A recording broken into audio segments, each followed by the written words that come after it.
No tuition, no graduation ba ang eskwelahan ninyo? Alam nyo bang bawal yan? Alamin ang kaparusahan sa NBI. Naku, bawal ito.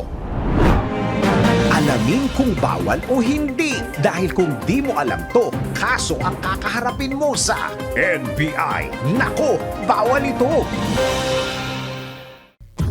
Hindi pinasama sa graduation dahil hindi pa fully paid ang tuition? Nako! Bawal ito! Ang graduation ay isa sa mga pinakamasayang parte ng buhay, hindi lamang ng mga estudyante, kung hindi pati na rin ng mga magulang. Ngunit paano kung sobrang excited ka nang umakyat ng stage para tanggapin ang iyong diploma, tapos biglang sasabihin na hindi ka makakasama dahil may balance ka pa? Nako! Alam nyo bang bawal ito?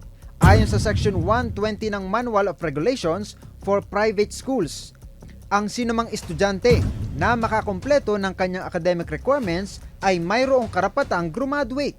Wala ring dapat ipangamba dahil nakasaad din dito na ang kakulangan sa tuition fee ay hindi maaring maging dahilan ng hindi niya pag-graduate. Kaya naman sa mga school administration dyan, huwag nyo namang hadlangan ang mga estudyante sa kanilang tagumpay. Hindi naman kayo tatakasan. Kaya baka naman pwedeng bigyan nyo ng consideration para di kayo masabihan ng, nako, bawal ito.